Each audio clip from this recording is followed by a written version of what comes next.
یہ جو مبالغہ ہے، مبالغہ کیا ہے؟ مبالغہ میں عیسائیوں کا ایک بہت بڑا وفد، جس میں ان کے بڑے بڑے چوٹی کے علماء، وہ آئے نبی پاک کے پاس. 2 یہودیوں کے عالم دین تھے. وہ رسول پاک علیہ الصلوۃ والسلام کے پاس آئے یہ مسئلہ لے کے کہ عیسیٰ اللہ کا بیٹا ہے. نبی پاک علیہ الصلوۃ والسلام سے گفتگو کرنے ہیں، مناظرہ کرنے ہیں. رسول کریم علیہ الصلوۃ والسلام سے انہوں نے کیسے بات کی. دیکھیں دلیل کی دنیا بہت بڑی ہے. ایسا ہی نہیں تھا کہ ان کے پاس کوئی وہ ایسے ہی آ گئے تھے، اگر تھے غلط تھے. بات دیکھیں کیسے ڈب سے کی انہوں نے کہا کہ اے محمد صلی اللہ تعالیٰ علیہ وآلہ وسلم، آپ ہمیں بتائیں کہ جو موسیٰ علیہ السلام تھے ان کے والد کا نام کیا تھا؟ نبی پاک نے فرمایا بھئی عمران تھا ان کا نام. عرض کیا کہ اے محمد صلی اللہ علیہ وآلہ وسلم، دیکھیں سوال دیکھیں، موسیٰ علیہ السلام کے والد کا نام کیا تھا؟ نبی پاک نے فرمایا عمران. اچھا، انہوں نے دوسرا سوال کیا، یوسف علیہ السلام کے والد کا نام کیا تھا؟ آپ نے فرمایا یعقوب.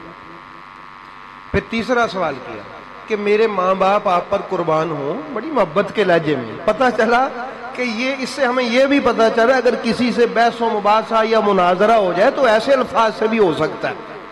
حالانکہ مخالف تھا، بحث کرنے آیا تھا، مناظرہ کرنے آیا تھا، مجادلہ کرنے آیا. الفاظ سنیں، میرے ماں باپ اے محمد آپ پہ قربان ہوں، آپ کے ابا جی کا نام کیا ہے؟ نبی پاک نے فرمایا عبداللہ. تو اس نے کہا پھر بتائیں عیسیٰ کے ابا جی کا نام کیا ہے؟ انہی پیچھے سے پوری بنیاد باندھ کے لایا. بغیر باپ کے تو نہیں نا بیٹا ہو سکتا.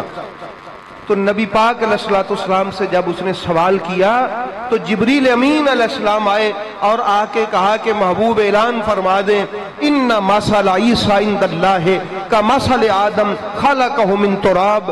عیسیٰ کی مثال آدم علیہ السلام کی طرح ہے، نہ جن کی ماں تھی نہ جن کا باپ تھا.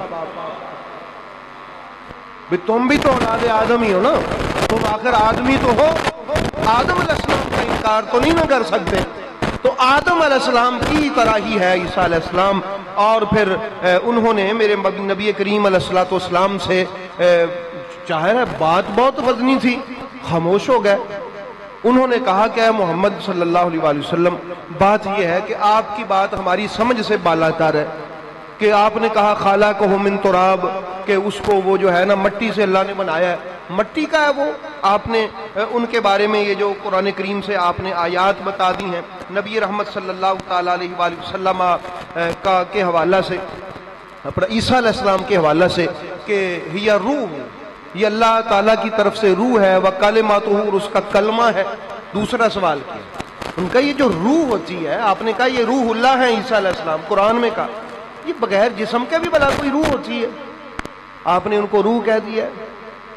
تو نبی کریم علیہ الصلوۃ والسلام کو پھر اللہ نے فرمایا ان سے کہیں کہ جس طرح آدم علیہ السلام اللہ تعالیٰ کی تخلیق ہے نا، ایسے ہی عیسیٰ علیہ السلام ہے. تو بات پھر چلی یہاں تک نبی پاک علیہ الصلوۃ والسلام نے فرمایا بھی سنو، تم نے میری دلیل نہیں نہ مانی، ایسا کرتے کل کو مباہلہ کرتے. مسئلہ پچھلا سمجھ آ گیا. وہ کہتے تھے عیسیٰ اللہ کا بیٹا ہے.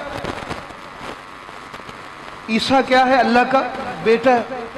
اب نبی کریم علیہ الصلوۃ والسلام نے فرمایا کل کا ٹائم بنا لیتے ہیں، آپس میں اکٹھے ہو جاتے ہیں، ایک دوسرے کے لیے بد دعا کرتے ہیں. تم ہمارے لیے کرنا، ہم تمہارے لیے کریں گے.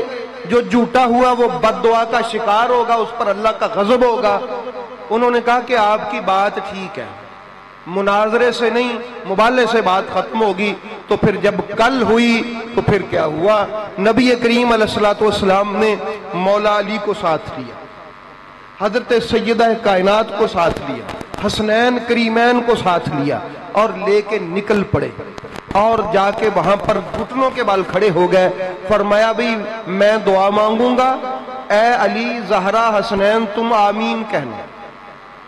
جب یہ منظر دیکھا نا ان کے اسقف نے، جو ان کا بڑا تھا، اس نے ان سے کہا کہ یہ جو چہرے میں دیکھ رہا ہوں، لو سأل اللہ تعالی ان یزیل جبلہ من مکانہ فازالہ، اگر ان پانچوں نے کسی پہاڑ کے بارے میں بھی دعا کر دی نا، یا اللہ یہ پہاڑ یہاں سے یہاں آ جائے، تو جٹ نہیں لگے گا، وہ پہاڑ اپنی جگہ بدل جائے گا. اور اگر انہوں نے یہ دعا کر دی کہ یہ ہلاک ہو جائیں تو ہم یقیناً ہلاک ہو جائیں. یہ اللہ کا نبی ہے اور جو کہتا ہے یہ سچ کہتا ہے. تو پھر آیت نازل ہوئی الحق من ربک فلا تکن من الممترین. اے محبوب حق تیرے رب کی طرف سے ہے، ان سے کہیے کہ شک کرنے والوں میں سے نہ ہو جائیں. قل تعالوا ندعو ابناءنا وابناءکم ونساءنا ونساءکم وانفسنا وانفسکم فنبتہل فنجعل لعنت اللہ علی الکاذبین. اور اس کے بعد اگلے الفاظ ان ھذا لہو القصص الحق. اللہ نے فرمایا یہ جو میرے نبی نے مباہلہ کیا ہے پنجتن پاک نے عیسائیوں کے ساتھ، اے لوگوں یہ حق کا قصہ ہے. یہ اللہ فرما رہا ہے قرآن پاک میں، فرمایا وما من الہ الا اللہ. اور اس کا نتیجہ کیا نکلا تھا مباہلے کا کہ اللہ کے علاوہ کوئی الہ نہیں ہے، الہ صرف معبود واحد ہے. اس کا نتیجہ یہ نکلا تھا. تو اس لیے احباب گرامی یہ مباہلہ اللہ تعالیٰ کی الوہیت کی فتح کا دن ہے، فتح کے اظہار کا ہے. تو حق سچ کی بات، اور اس لیے ہم 24 ذی الحج کو اس مباہلے پہ پنجتن پاک کی بارگاہ میں بھی سلام عقیدت پیش کریں گے کہ جس دن توحید اور رسالت کی عظمت کو اللہ نے شان کے ساتھ بقا عطا فرمائی.